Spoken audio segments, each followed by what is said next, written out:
நம்ம பூமி நம்ம தமிழ் நம்ம சேனல். இந்த வீடியோவை லைக் பண்ணுங்க, ஷேர் பண்ணுங்க, கமெண்ட் பண்ணுங்க. அனைவருக்கும் கோபிநாத்தின் அன்பு வணக்கங்கள். நம்ம சேனல் வீடியோவோட அப்டேட்ஸை உடனடியாக பெறுறதுக்காக கீழே வீடியோ டிஸ்கிரிப்ஷனில் இருக்க டெலகிராம் லிங்க் மூலியமாக நம்ம சாட் குரூப்பில் இணைஞ்சிக்கிட்டிங்கன்னா உங்களுக்கு உடனடியாக தகவல் அனைத்தும் கிடைக்கும். இறைவனுக்கு இந்த இடத்துல கோயில் கட்டுங்க, உங்கள் வாழ்க்கை ரொம்பவே மாற்றத்துக்கு உள்ளாகும். பெரிய அளவில் நீங்கள் வருவீங்க.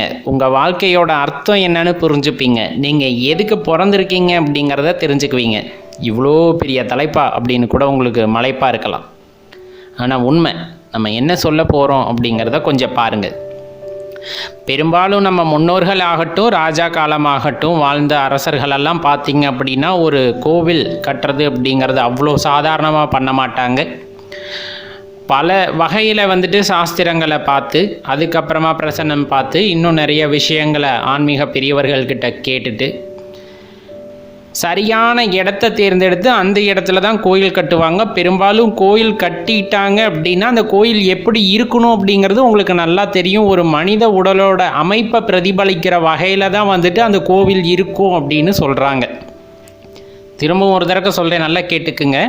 மனித உடலை பிரதிபலிக்கின்ற வகையில் தான் ஒரு கோவிலானது இருக்க வேண்டும் அப்படின்ட்டு குறிப்பிடப்படுது. அது பிரகாரம் தான் பார்த்தீங்கன்னா ஆகமத்தில், சாஸ்திரத்தில் எல்லாம் அடிப்படையாக வச்சுட்டு ரொம்ப அருமையாக ஒரு கோயிலை கட்டி முடிச்சிருவாங்க. கோயிலை கட்டி முடித்ததுக்கப்புறமா பார்த்தீங்க அப்படின்னா அந்த கோயிலை எவ்வளோ சுத்தமாக வச்சுருப்பாங்க அப்படிங்கிறது உங்களுக்கு தெரியும். ஒவ்வொரு இடங்களும் எவ்வளோ பெரிய கோயிலாக கட்டினாலும் சரி, கோயிலுக்குள்ளே மட்டும் குப்பை அண்ட விடமாட்டாங்க, அசுத்தம் அண்ட விடமாட்டாங்க.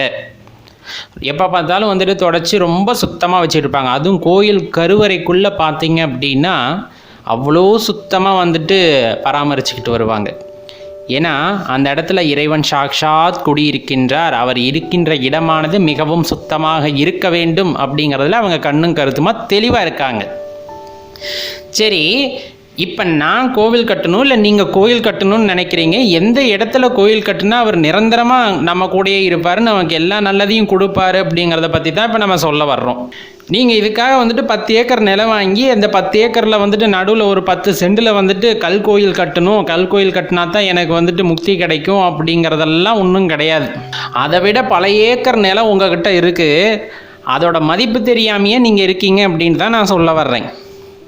அப்படி எங்கே சார் எங்ககிட்ட மதிப்பில்லாத நிலம் இருக்குது அப்படின்னா, உங்கள் மனசானது பல லட்சம் ஏக்கருக்கு சமமான மதிப்புடைய நிலம். அந்த நிலத்தில் இறைவனுக்கு கோவில் கட்டி பழகுங்கள் அப்படின்ட்டு தான் நம்ம சொல்கிறோம். ஏன்னா ரொம்ப சுத்தமான இடம் எது அப்படின்னா அதுதான். அதே போல் பார்த்தீங்க அப்படின்னா அந்த இடத்துல கோயில் கட்டுறது ஒன்றும் அவ்வளோ சாதாரண விஷயமும் கிடையாது. எப்போ இறைவனுக்கு உங்கள் மனசுக்குள்ளே நீங்கள் கோவில் கட்ட முடியும் அப்படின்னா அவர் மேலே ஆத்மார்த்த பக்தியை நீங்கள் வச்சுட்டீங்க அப்படிங்கும்போது அவருக்கு உங்களால் கோயில் கட்ட முடியும். கோடி கோடியாக செலவு பண்ணி தான் கோயில் கட்டணும்னு அவசியம் கிடையாது.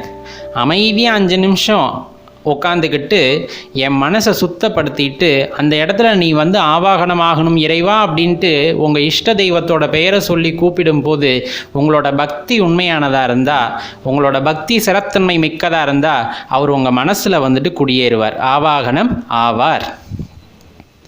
இதுக்கு பூஜை புனஸ்காரங்களாம் நான் எப்படி பண்ணுறது?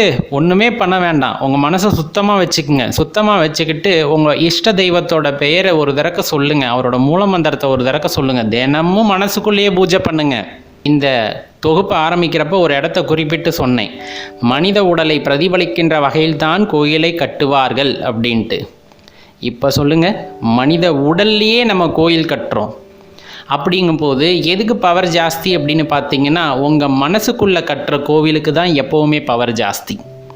சரி, மனசுக்குள்ளே கோயிலை கட்டிட்டோம், அந்த மனசை சுத்தமாக வச்சுக்கணும் அப்படின்னா பிறர் மீது பொறாமைப்படக்கூடாது, வஞ்சகம் இருக்கக்கூடாது, பொய் சொல்லக்கூடாது, பிறருக்கு கெடுதல் நினைக்கக்கூடாது. இது எல்லாமே நினைக்காமல் இருந்தாலே உங்கள் மனசு எப்படி இருக்கும்?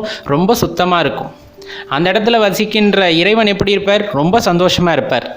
அவர் சந்தோஷமாக இருக்கும்போது கட்டாயம் உங்களை சந்தோஷமாக வச்சுப்பார். அப்படி இருக்கும்போது பார்த்தீங்கன்னா இந்த உடல் முழுவதுமே சுத்தமடையும் அப்படிங்கிறத நல்லா ஞாபகம் வச்சுக்குங்க. இப்போ மனசில் நீங்கள் இறைவனுக்கு கோயில் கட்டிட்டீங்க, அந்த கோயிலை நோக்கி நிறைய பேர் வர ஆரம்பிப்பாங்க.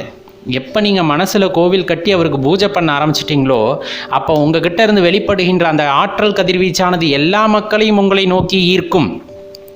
எல்லா நல்லவர்களும் உங்களை நோக்கி வருவாங்க. அப்போ உங்கள் வாழ்க்கையில் மேன்மை அடைவதற்கான வழிகள் மிக விரைவில் கிடைக்கும் அப்படிங்கிறத மனசில் உறுதியாக வச்சுக்கோங்க. யார் இஷ்ட தெய்வமாக இருந்தாலும் சரி தான். ஒரு சிலருக்கு பெருமாளாக இருப்பாங்க, ஒரு சிலருக்கு சிவனாக இருப்பாங்க, ஒரு சிலருக்கு முருகனாக இருப்பாங்க, ஒரு சிலருக்கு காளி மாதாவாக இருப்பாங்க. எப்படி இருந்தாலும் சரி தான். உங்கள் மனசை முதல்ல சுத்தப்படுத்திட்டு அந்த இடத்துல ஒரு இடத்த ஃபிக்ஸ் பண்ணிவிட்டு இங்கே ஆவாகனம் ஆகுங்க நீங்கள் மனசார நினச்சிக்கிட்டு உட்காந்து தியானம் பண்ணிங்கன்னா கட்டாயம் ஆவாகனமாகி உங்களது வாழ்க்கையை இறைவன் மாற்றுவார்.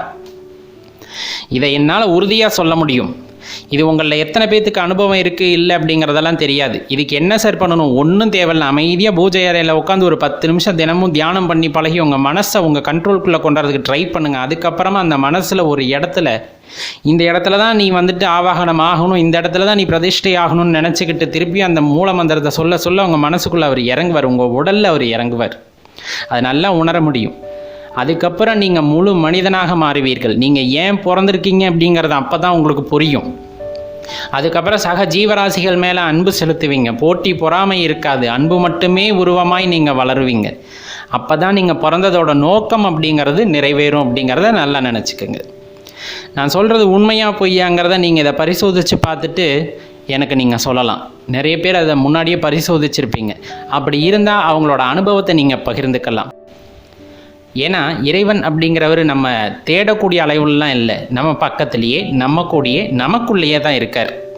அப்படி இருக்கிறவரை நம்ம கண்டுபிடிச்சிட்டோம் அப்படின்னா அவ்வளோதான், முடிஞ்சிச்சு. நம்ம வாழ்க்கையோட அர்த்தம் அப்படிங்கிறது என்ன நம்மளுக்கு தெரிஞ்சிருது. இல்லைன்னு கண்ணை மூடிக்கிட்டு நம்ம தொலைவிக்கிட்டு கோயிலாக அலைஞ்சிக்கிட்டு புக்காக படிச்சுக்கிட்டு இருந்தால் கடைசி வரலும் படிச்சுக்கிட்டே இருக்க வேண்டியதான், கடைசி வரலும் தேடிக்கிட்டு தான் இருக்க வேண்டியதான். உங்களுக்கு எந்த இடத்துலையும் முடிவுங்கிறது கிடைக்காது. உங்கள் மனசு எந்த இடத்துலையுமே சாட்டிஸ்ஃபைட் ஆகாது. முழுமை பெறாத ஒரு மனதை வச்சுக்கிட்டு நம்ம முக்தியும் அடைய முடியாது. அப்போ உங்களுக்குள்ளே இருக்க இறைவனை கண்டுபிடிச்சி அவரை நல்ல பேஸ் மட்டும் போட்டு உட்கார வைக்கிற மாதிரி மனசில் ரொம்ப திடகாத்திரமாக உட்கார வச்சிட்டிங்கன்னா உங்களுக்கு அவரே நல்ல வாழ்க்கையை காண்பிப்பார். உங்கள் வாழ்க்கைக்கு முக்தியை அளிக்கும் அவர் உங்களுள் வந்து குடியேறுவார் அப்படிங்கிறத நல்லா தெரிஞ்சுக்குங்க. உங்களுக்கு குருவாகவும் விளங்குவார். நம்ம சொன்னது சரி அப்படின்னு உங்களுக்கு பட்டுச்சு அப்படின்னா கண்டிப்பாக உங்கள் நண்பர்களோடையும் பகிர்ந்துக்குங்க. அவங்களும் மனசில் கோவில் கட்டி இறைவனுக்கு பூஜை செய்யட்டும் அப்படின்னு இந்த நேரத்தில் வேண்டி விரும்பி கேட்டுக்கிறோம். நன்றி. நம்ம சேனல் வீடியோவோட அப்டேட்ஸை உடனடியாக பெறுறதுக்காக கீழே வீடியோ டிஸ்கிரிப்ஷனில் இருக்க டெலகிராம் லிங்க் மூலியமாக நம்ம சாட் குரூப்பில் இணைஞ்சிக்கிட்டிங்கன்னா உங்களுக்கு உடனடியாக தகவல் அனைத்தும் கிடைக்கும். நம்ம பூமி, நம்ம தமிழ், நம்ம சேனல். இந்த வீடியோவை லைக் பண்ணுங்க, ஷேர் பண்ணுங்க, கமெண்ட் பண்ணுங்க. மேலும் தகவலுக்கு எங்கள் சேனலை மறக்காமல் சப்ஸ்கிரைப் பண்ணுங்கள். நன்றி.